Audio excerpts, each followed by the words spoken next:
বিসমিল্লাহির রহমানির রহিম। আসসালামু আলাইকুম। সম্মানিত দর্শক শ্রোতা ভাই এবং বোনেরা, আদবের সাথে কথা বলার গুরুত্ব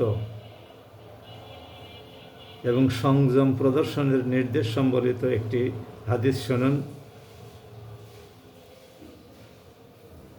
আবু আব্দুর রহমান বিলাল ইবনে হারিস মুজানি রাদিয়াল্লাহু আনহু হতে বর্ণিত, রাসূলুল্লাহ সাল্লাল্লাহু আলাইহি সাল্লাম বলেছেন, মানুষ আল্লাহ তাআলার সন্তোষমূলক এমন কথা বলে আর সে কল্পনাও করে না যে তা কোথায় গিয়ে পৌঁছাবে। আল্লাহ তার দরুন তার সাক্ষাতের দিন পর্যন্ত তার জন্য সন্তুষ্টি লিখে দেন। পক্ষান্তরে মানুষ আল্লাহ তাআলার অসন্তোষমূলক এমন কথা বলে আর সে কল্পনাও করে না যে তা কোথায় গিয়ে পৌঁছাবে। আল্লাহ তার দরুন তার সাক্ষাতের দিন পর্যন্ত তার জন্যে অসন্তুষ্টি লিখে দেন। হাদিসটি ভয়ানক, যেমন আশাব্যঞ্জক তেমনি ভয়ঙ্করও বটে। সংক্ষিপ্ত কথা হচ্ছে,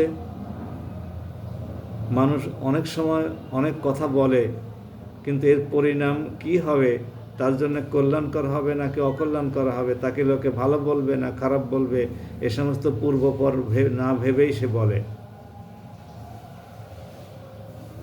এরকম সন্তোষজনক কথা যদি হয় তাহলে আল্লাহ পাক তার জন্য সম্মান বাড়িয়ে দেন এবং কিয়ামত পর্যন্ত তার প্রতি আল্লাহ রাব্বুল আলামিন সন্তুষ্ট থাকবেন বলে হাদিসে উল্লেখ করা হয়েছে।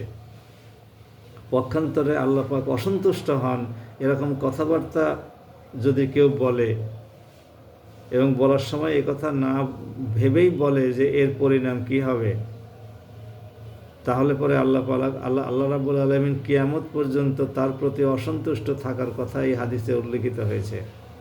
আসুন আমরা হাদিসটি মেনে চলার চেষ্টা করি এবং কথাবার্তায় আদব প্রদর্শন করি। ভদ্রতা, সৌজন্য, সৌহার্দ্য,